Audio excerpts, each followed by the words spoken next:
Thank you. You know, I know that we New Englanders are hearty souls, but frankly, we did not expect to see so many people here this morning. Thank you all very much.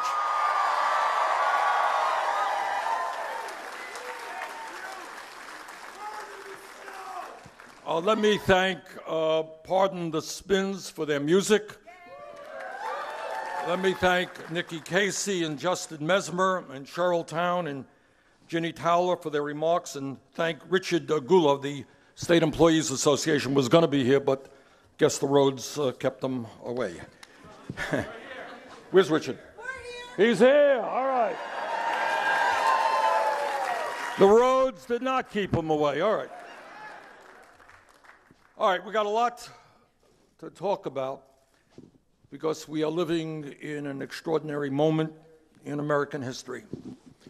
We're living in an unprecedented moment, which is why we need an unprecedented campaign. And thank you all very much for being here and being part of that campaign.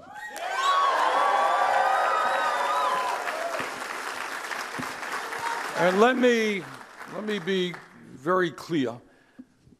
This campaign is not only going to win the Democratic nomination, this campaign is not only going to defeat Donald Trump, the most dangerous president in American history,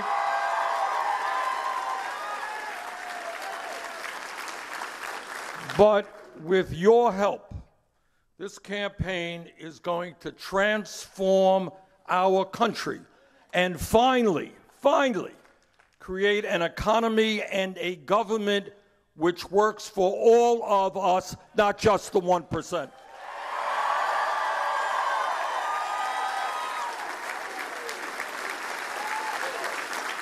Today, I want to welcome all of you to a campaign which says loudly and proudly that the underlying principles of our government will not be greed, will not be kleptocracy, will not be hatred and lies.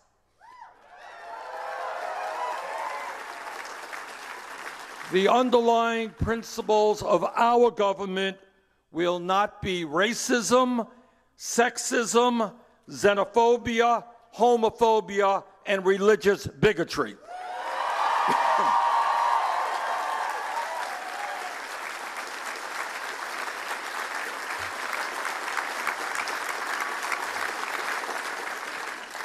The principles that our government will work under will be based on justice.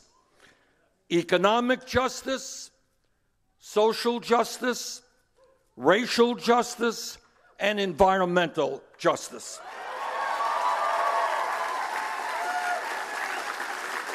Those are the principles that we believe in New England, and those are the principles that will underlie our government.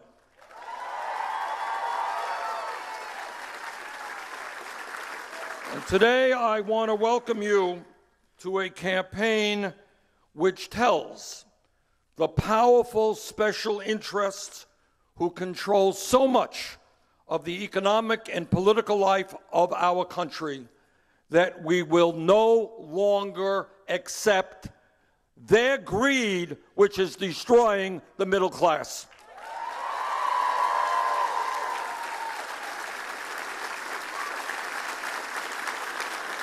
An unprecedented level of greed which has resulted in our country having more income and wealth inequality today than at any time since the Gilded Ages of the 1920s, and it is worse today than in almost any major country on earth.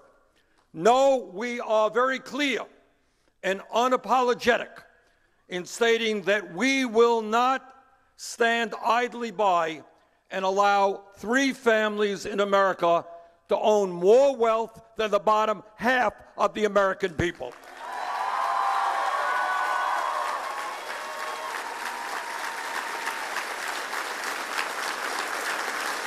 And meanwhile, while the very, very rich get much richer, over 20% of our children in this country live in poverty.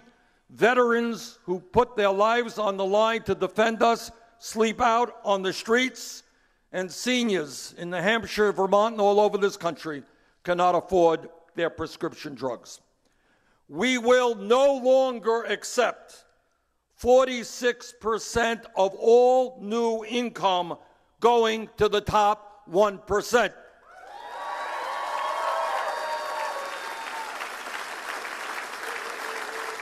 "46% goes to the 1%, and in New Hampshire and in Vermont and all over this country, there are millions of people who are working 2 or 3 jobs just to pay the bills, and over half of our people in this country today are living paycheck to paycheck, frightened to death that if their car breaks down, they're not going to be able to get to work. And if they can't get to work, they're going to get fired. And if they get fired, they're not going to be able to take care of their kids. We have people all over this country who are scared to death and worried about what happens if their kid gets sick because they don't have enough money to take that child to the doctor. We will no longer accept a situation in which, in the wealthiest country in the history of the world, our younger generation will have, if we do not change it, a lower standard of living than their parents. They're earning lower wages than their parents did. They're going out in the world with higher debt than their parents did. Housing for many of them is unaffordable, and they have less mobility. Not to mention the fact that we are graciously leaving the younger generation with a $22 trillion national debt. Now, I have 4 kids and 7 grandchildren, 3 of them right here in New Hampshire. And it is not acceptable to me that for those kids, the projection is downward.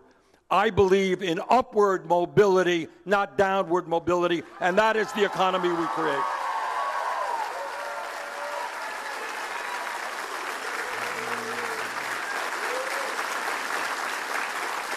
But it is not just a grossly unfair economic system that we are going to deal with. It is also a corrupt political system which is undermining American democracy.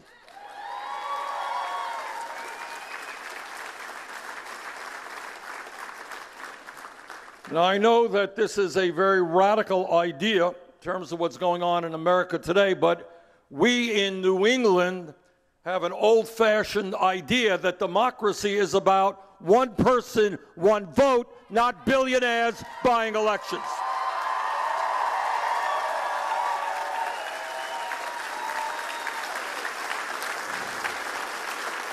And whether Mr. Trump or Mitch McConnell like it or not, we are going to overturn this disastrous Citizens United Supreme Court decision.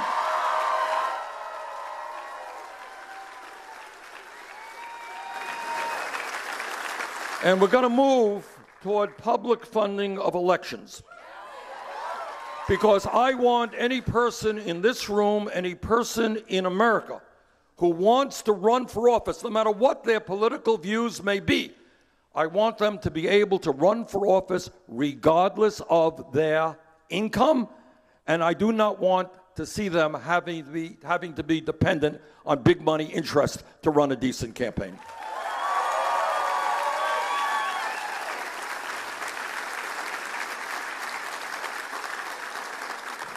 And as this is my first event, our first event here in New Hampshire in this campaign, let me offer a very special thanks to the people of New Hampshire.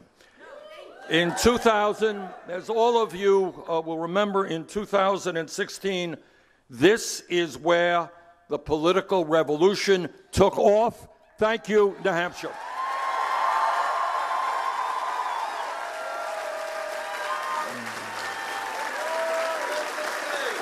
When we began our campaign here in New Hampshire in 2015, we were way behind. I think we were 30 or 40 points down, according to the polls. Further, the ideas that we were talking about then, I want you to put on your memory caps and go back just a few years ago. The ideas that we were talking about then were considered by establishment politicians and mainstream media to be radical and extreme. Nobody in America was going to support those ideas. Now you remember this. Raising the minimum wage to a living wage, too radical. Oh my God, can't do that. Guaranteeing health care to all people as a right, too radical.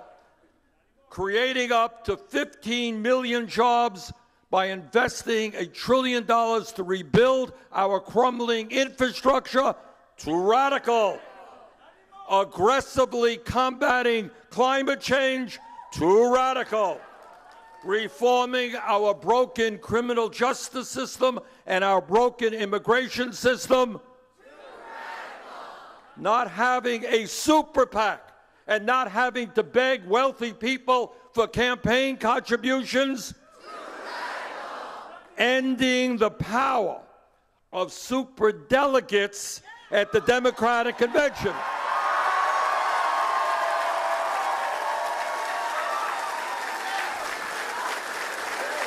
Well, as all of you will recall, a funny thing happened in New Hampshire over that year. On primary day, we didn't end up 30 or 40 points behind.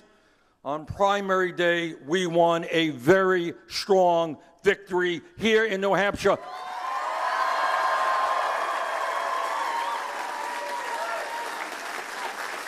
Which was the very first victory that we won. And that victory, right here in New Hampshire, led us to win victories in 21 other states around the country,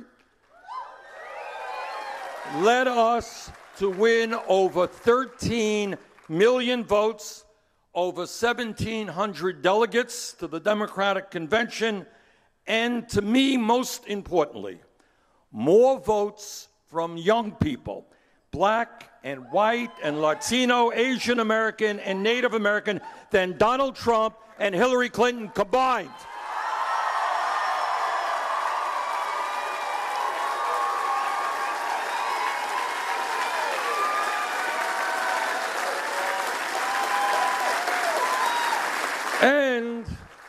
And by the way, just in passing, thought I'd mention this, those ideas that we talked about when we came here to New Hampshire 4 years ago, ideas that seemed so very radical at that time, well, today, virtually all of those ideas are supported by a majority of the American people, and they are being supported by Democratic candidates from school board to President of the United States.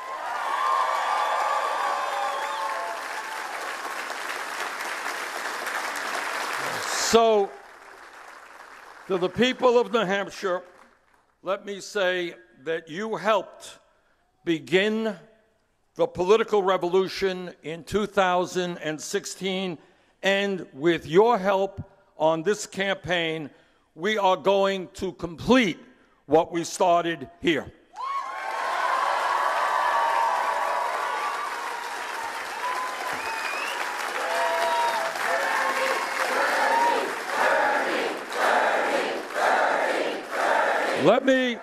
I thank you very much, but let me say to you what I say all of the time. It's not Bernie, it's not me, it is us, and it has to be us. And as I'm going to mention in a moment, when we talk about us, not me, it sounds like nice political rhetoric, it sounds like a good bumper sticker.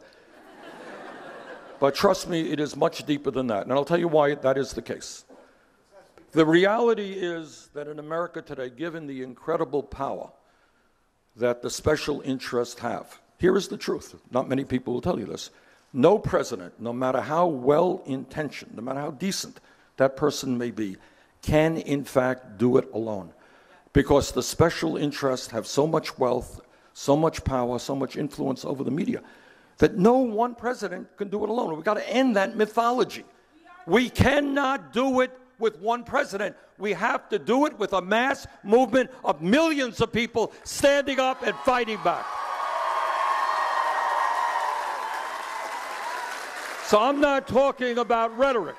This is not about a bumper sticker. This is not about a cute slogan.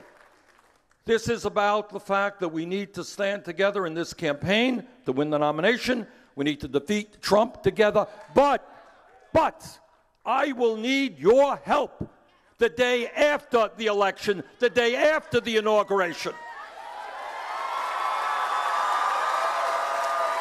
So you guys prepared to sign up for the long haul? All right. Now today, as we begin our campaign here in New Hampshire, we say to the private health insurance companies, whether you like it or not, the United States of America will join every other major country on earth and guarantee health care to all people as a right.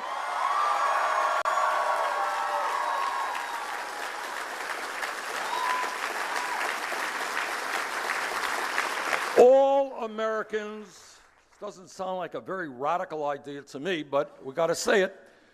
All Americans, each one of you, is entitled, as a human being and as an American, to go to the doctor when you get sick and not have to worry about outrageous deductibles or co-payments or the fact that you may not have insurance.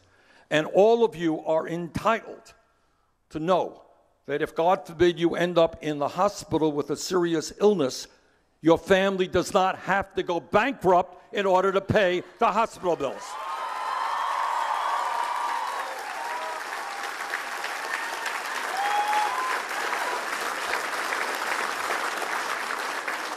Now, there is going to be a whole lot of debate about health care, and I know that the insurance companies and the drug companies will be spending hundreds of millions of dollars to protect their profits and their power. But as a nation, the American people are catching on, and that is we will no longer accept the absurdity of paying almost twice as much per capita on health care as do the people of any other country.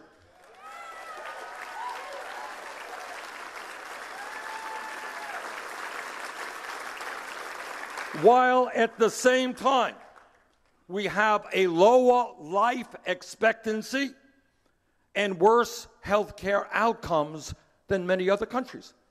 So we are spending a fortune on health care, but we're getting relatively little back. Now, I know, again, you ready for another radical idea? All right. The goal of health care should be to provide quality care to all in a cost-effective way, not to allow the insurance companies to make tens of billions of dollars in profits.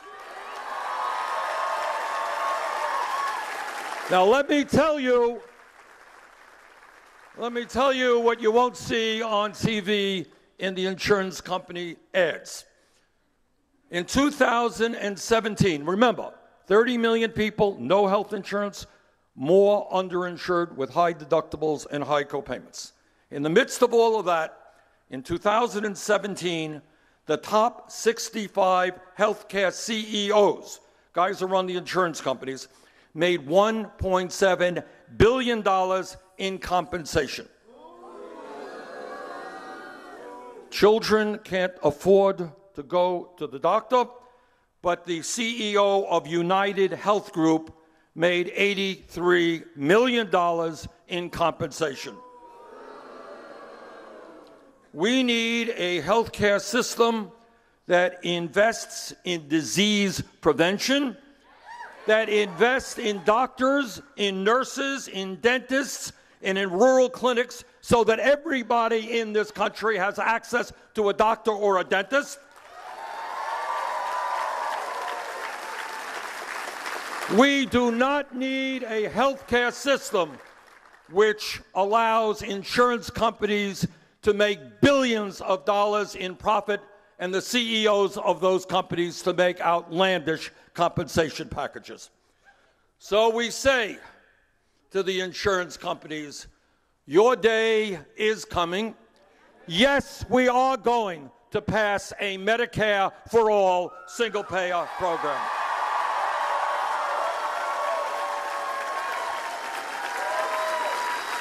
And I want to say a word to senior citizens who are on Medicare right now. Trump and some of his friends are saying Medicare for all is going to lower quality of health care for seniors.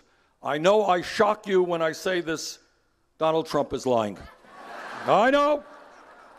I have to say that. Here is the truth. Medicare is a very strong program. It is a very popular program for our seniors, but it has gaps. It does not cover dental care, does not cover eyeglasses, does not cover hearing aids. Our Medicare for all will cover dental care, eyeglasses, and hearing aids. And when we talk about health care, it is imperative that we talk about prescription drugs and the pharmaceutical industry. And our message to them is a simple one, and that is we will no longer allow them to rip off the American people and charge us by far the highest prices in the world for the medicine that we need.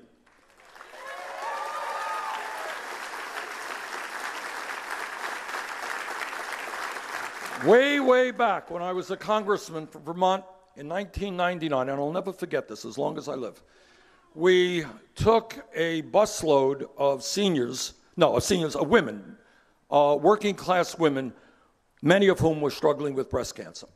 And we left from northern Vermont, the St. Albans area. We went over the Canadian border to Montreal.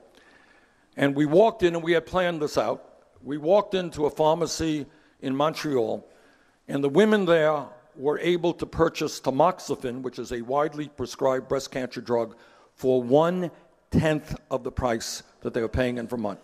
And I will never forget tears. These are working class women struggling for their lives. Tears were coming out of their eyes as they were able to purchase the medicine they needed for 10% of what they were paying in Vermont.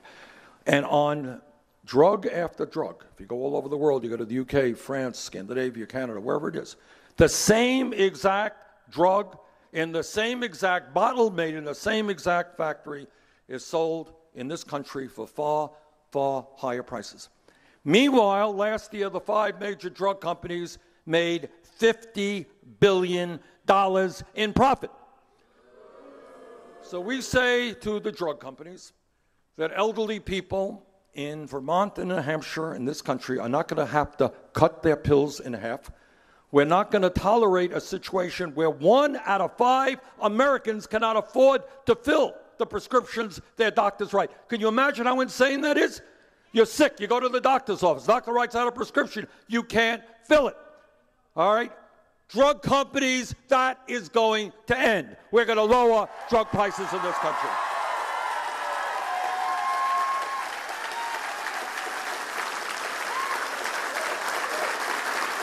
And today we say to Walmart and we say to the fast food industry,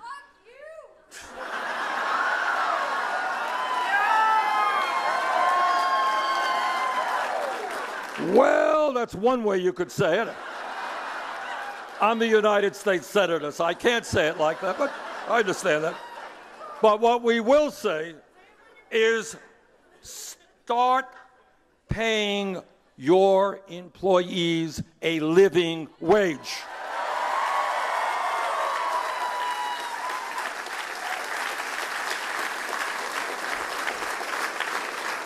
I am sick and tired of meeting workers all over this country who are trying to get by on $8, $9, $10 an hour.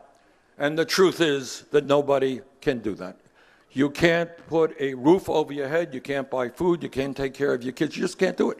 And that is why so many of our people are working 50, 60, 70 hours a week. In my view, there's a very simple proposition out there that I believe, and that is that anybody in this country who works 40 hours a week should not be living in poverty.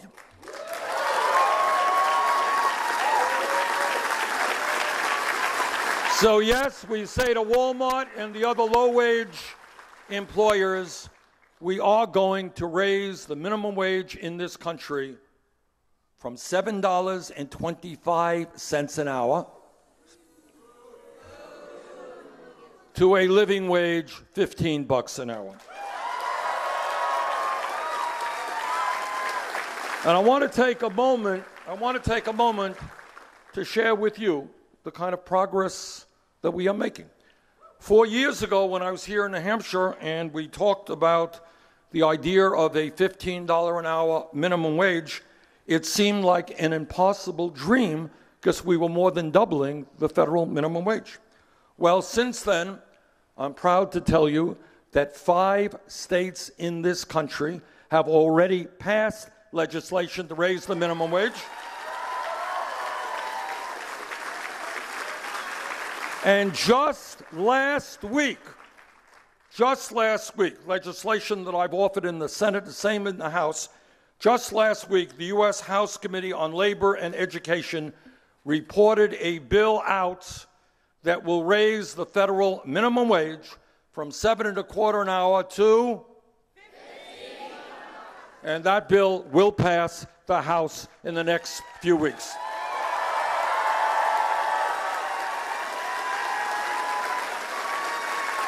It will pass the House, and we're going to have a struggle in the Senate.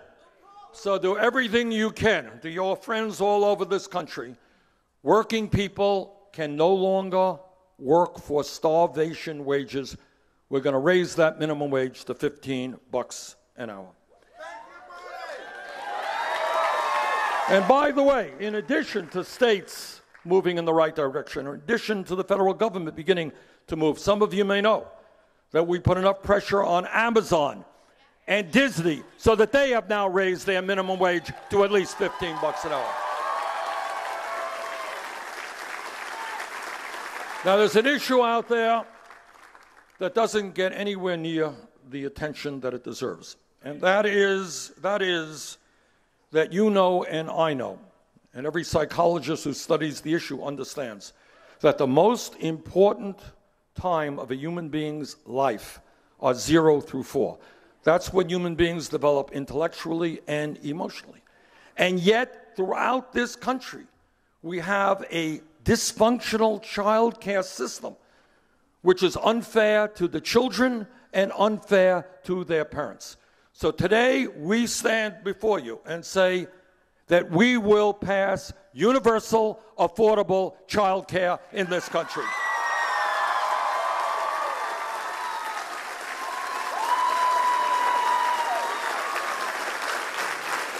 And today we say to our young people that we want you to get the best education that you can, regardless of the income of your family. We live in a competitive global economy. We used to have the best educated workforce in the world. That is no longer the case. And that is why today I state what I stated here 4 years ago, and we're making progress on this issue. We are going to make public colleges and universities tuition free.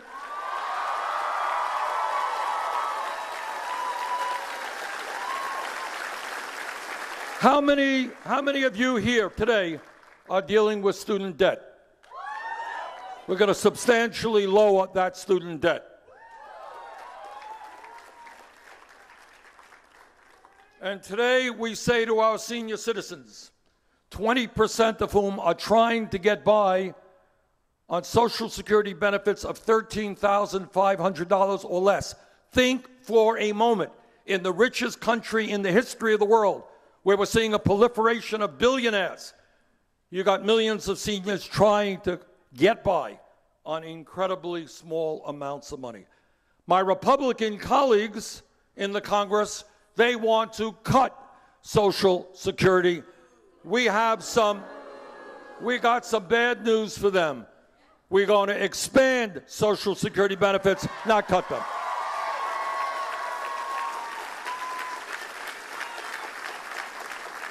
And today we say to Donald Trump and the fossil fuel industry, stop lying. Climate change is not a hoax. It is an existential threat to the future of our country and the entire planet. And whether the fossil fuel industry likes it or not, we will transform our energy system away from fossil fuel to energy efficiency and sustainable energy.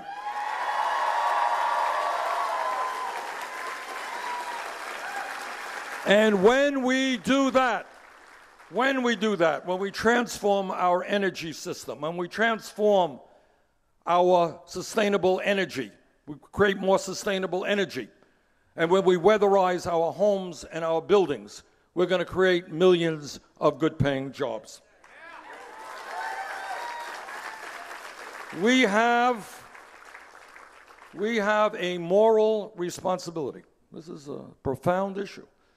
But we have a moral responsibility to make certain that the planet we leave to our children and our grandchildren is healthy and habitable, and we together will do just that.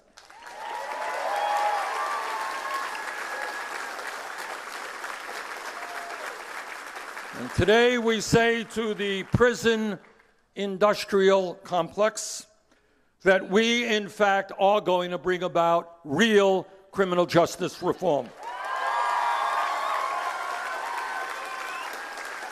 This is America. We should not be having more people in jail than any other country on earth. We should not be spending $80 billion a year locking up fellow Americans. We intend to invest in our young people in jobs and education, not jails and incarceration.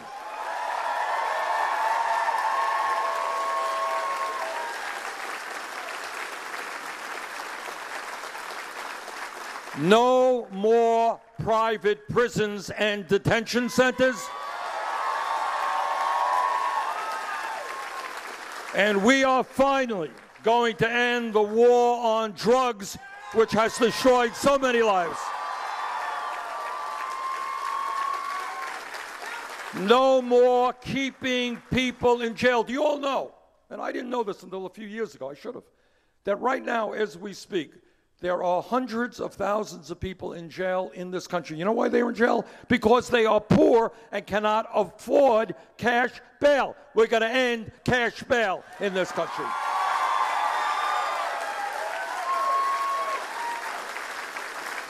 And by the way, when we talk about criminal justice reform, we are going to change a system in which tens of thousands of Americans every single year get criminal records because of possession of marijuana.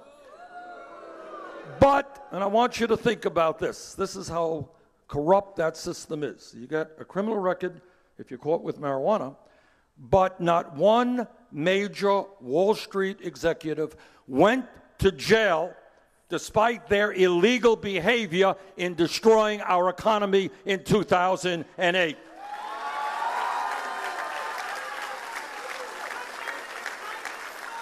No, they didn't go to jail. They got a $1 trillion bailout. That is going to change. We believe in equal justice under the law.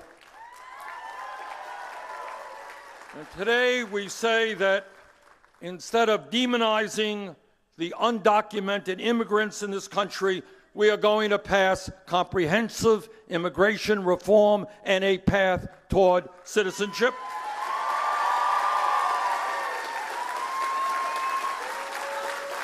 We are going to provide legal status to the 1.8 million young people eligible for the DACA program and develop a humane border policy for those who seek asylum. America must never be about snatching babies from the arms of their mothers.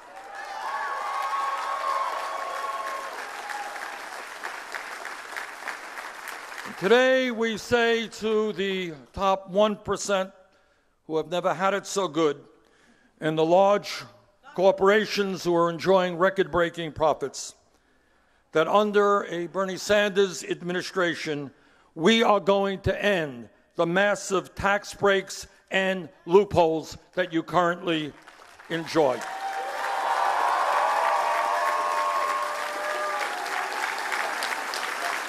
Anybody, all of you know that Amazon is one of the largest corporations in America. It's owned by the wealthiest person in the world. It made over $10 billion in profits last year. Anybody know how much Amazon paid in federal income tax? That's right, you paid more than Amazon did. We are going to end that absurd tax system. We're going to end a system which allows the wealthy and large corporations to stash zillions of dollars in the Cayman Islands and in other tax havens. We will no longer accept those tax breaks. We will demand that the wealthiest people and largest corporations start paying their fair share of taxes.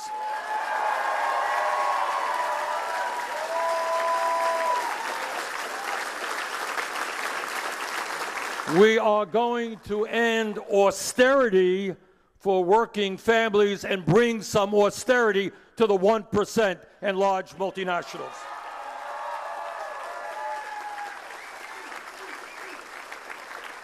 Today, we say to the military-industrial complex that we will not continue to spend $700 billion a year on the military, more than the top 10 nations combined.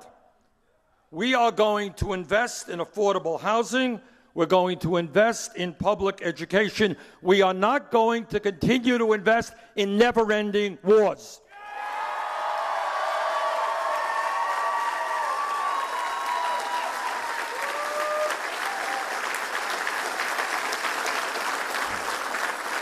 My friends, we're going to win this election. Not because we have a super PAC funded by billionaires. We're going to win this election because we will put together the strongest grassroots coalition in the history of American politics.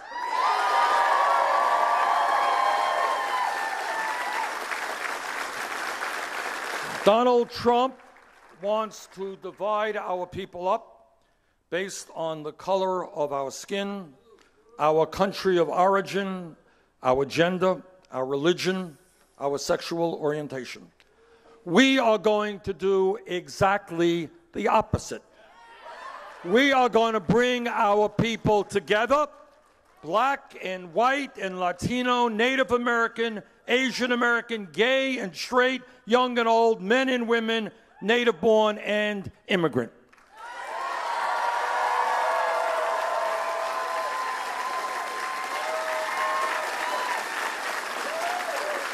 We're going to bring our people together for an unprecedented grassroots campaign. And let me just mention this to you. The media talked a lot about something which is true, and I'm very proud of that. In the first week of our campaign, we raised a lot of money through small individual donations. Let me thank everybody. BernieSanders.com. Okay, that's it. And I'm proud of that. You know, that's how we raise our money, $26. We're going down. It used to be 27. I think we're down to 26. But we're very proud of that. But I'll tell you what I'm even prouder of.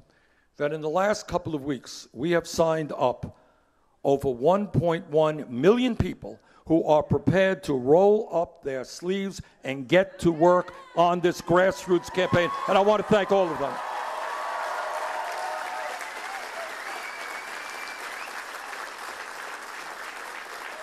As all of you know, we in New England have a heritage that we are very proud of and has influenced our way of being, and I'm not talking about the Patriots.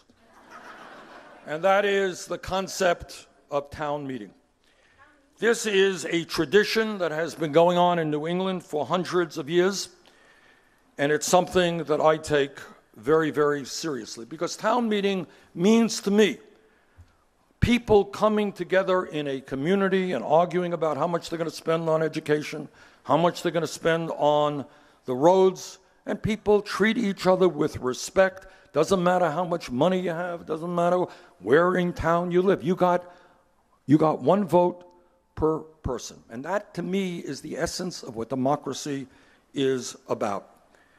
It gives me no pleasure to tell you that in America today, under President Trump, the very concept, it's hard to imagine, but the very concept of democracy is under attack by a president who seems intent on emulating the authoritarian leaders in Russia, China, Saudi Arabia, North Korea, and elsewhere that he seems to have so much affection for. As many of you know, all over this world today, there is a great struggle taking place between a growing authoritarianism and democracy. And Trump is consistently on the wrong side of that struggle. Time and time again, he has words of praise and affection for those leaders who despise democracy while picking fights with our longtime democratic allies. Democracy is about serious debate over public policy, not having a president who is a pathological liar and has told thousands of blatant lies since he is in office. Now, I don't care. You know, people in a democracy have different points of view, and all of us have conservative friends and so forth. We argue, we have a debate. But it is not acceptable to me, and I think not acceptable to the vast majority of the American people, no matter what their political perspective is, that we have a president who simply does not know the difference between truth and lies.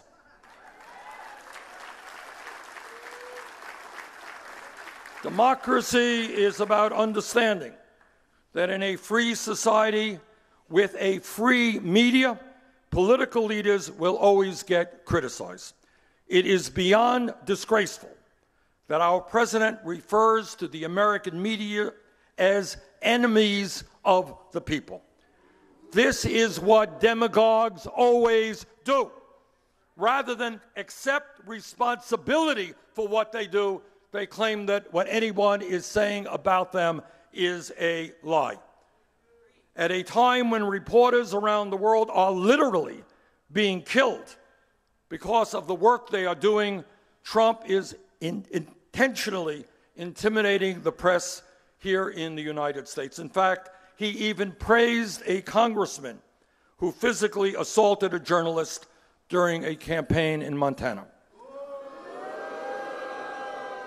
At a time when we should be encouraging more people to get involved in the political process and increase voter turnout, Trump and his administration are actively involved in voter suppression. His Justice Department supported lawsuits to purge voters from the rolls in Ohio, and a Supreme Court appointee then cast the deciding vote to uphold that move. In a major effort to increase voter suppression, Trump consistently lied about the extent of voter fraud in this country and put together a short-lived commission on voter fraud that was eventually laughed out of existence. Trump told the world very clearly how he feels about democracy and dissent when he refused to criticize Saudi Arabia after that despotic regime murdered a journalist in cold blood.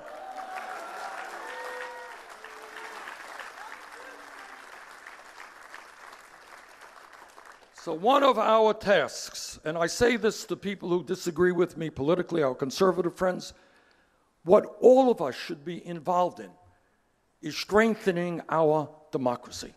All of us should try to create a situation where it becomes easier for people to vote, not harder for people to vote.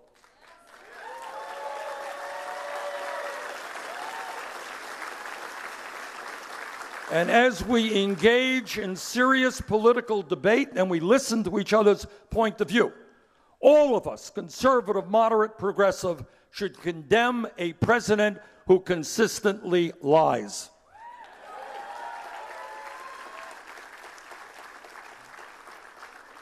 Now, during this campaign, I have the feeling that here in Hampshire, you're going to see a whole lot of candidates come before you, and that's a great thing. And I want to tell you, I know many of these Democratic candidates. Many of them are my fellow senators, and many of them are my friends, and without exception, they are good people. And what I hope very much, and I believe will happen, is that we understand that our job as candidates in debating the issues is not to tear each other down, but to have a serious discussion about our views and what we would do as president, and also to understand that at the end of this primary contest, no matter who wins, and I certainly hope it will be me, we're going to rally together and defeat Donald Trump.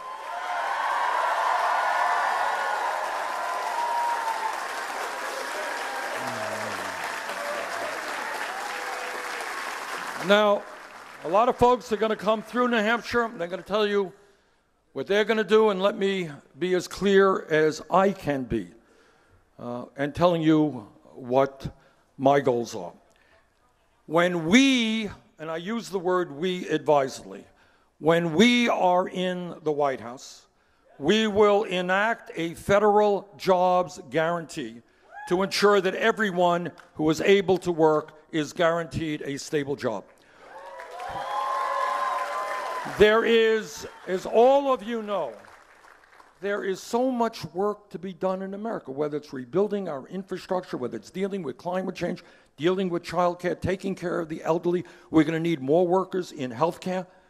There is enough work to do. Let's put people to work doing that. Right.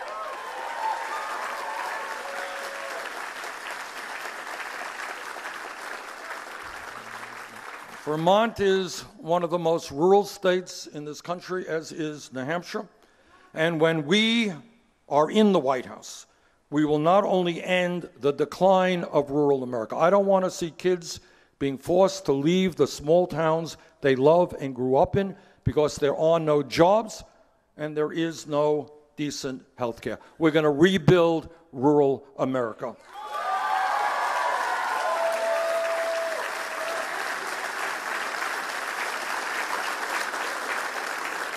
And we understand that in rural America, all across this country, instead of creating good jobs and instead of creating good health care, what we are seeing is an epidemic of despair. We are seeing a massive amount of depression. We are seeing a very high rate of suicide. And we're seeing in New Hampshire, Vermont, and all over this country, far too much opioid addiction. Our job is to give hope to people and end that despair.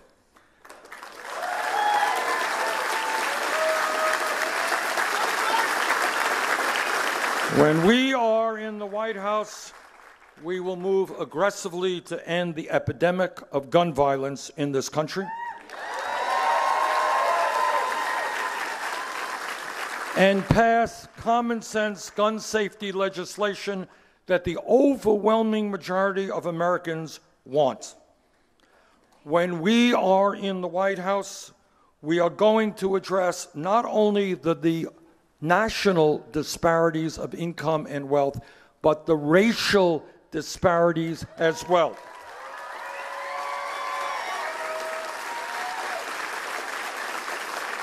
We are going to root out institutional racism wherever it exists. And not only are we going to end voter suppression, we are going to make it easier for people to vote. It is not a radical idea to say that if you are 18 years of age in this country and a citizen, you have the right to vote. End of discussion.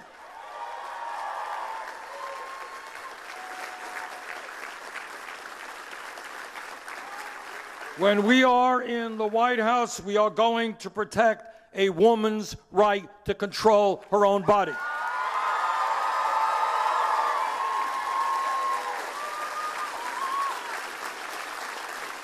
That is a decision for women all across this country, not the federal government, not the state government, not the local government, but a woman's decision.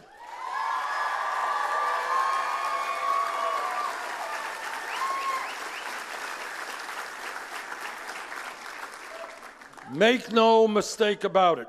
This struggle that we are engaging in is not just about defeating Donald Trump. This struggle is about taking on the incredibly powerful institutions that control the economic and political life of this country.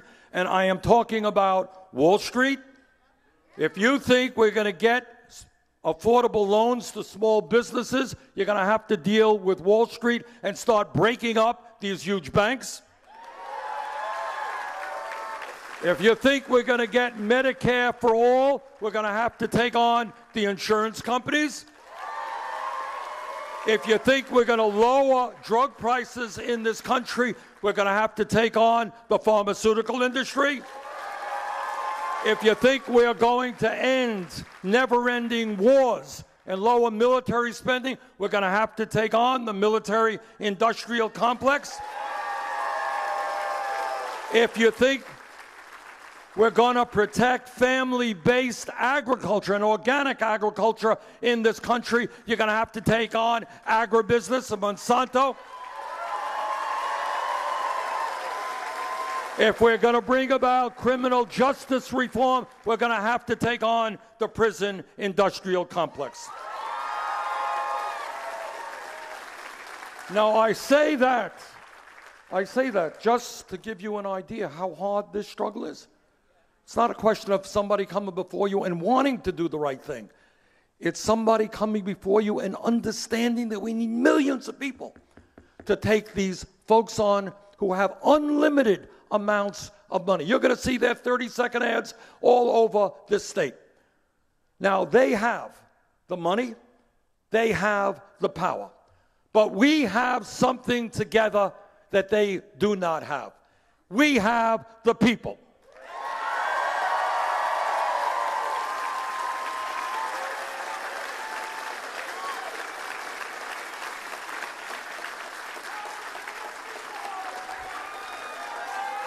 And they understand that. You know, here is a simple arithmetic fact. When we talk about the 1%, they are 1%. We are the 99%.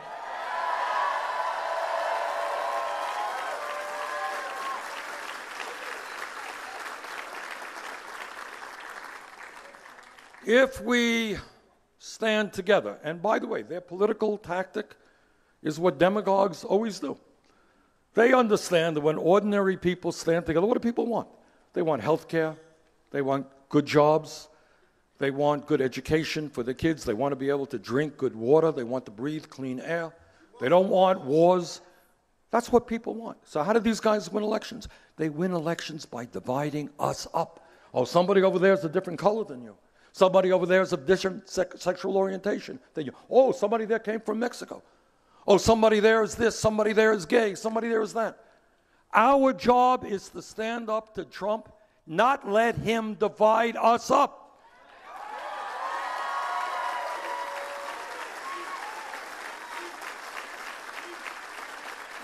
And if we stand together as black and white and Latino and Asian American and Native American, if we stand together as gay and straight, men and women, native born and immigrant, if we stand together as rural and urban, north, south, east, and west, if we understand the important reality that there is no such thing as a red state or a blue state, The truth is, there are 50 states in this country, and in every single one of those states, working people are struggling hard to take care of their families.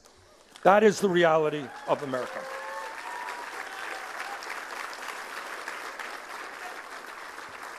So, brothers and sisters, I'm here today to ask for your help in winning the Democratic nomination, in uniting our party and our people to defeat Trump. But I am also asking your help to stand together so that we can create an economy and a government that works for all of us. And when we do that, when we stand together, the future of this country is enormously great, and I am very optimistic. Let us stand together. Let us go forward. Thank you all very much.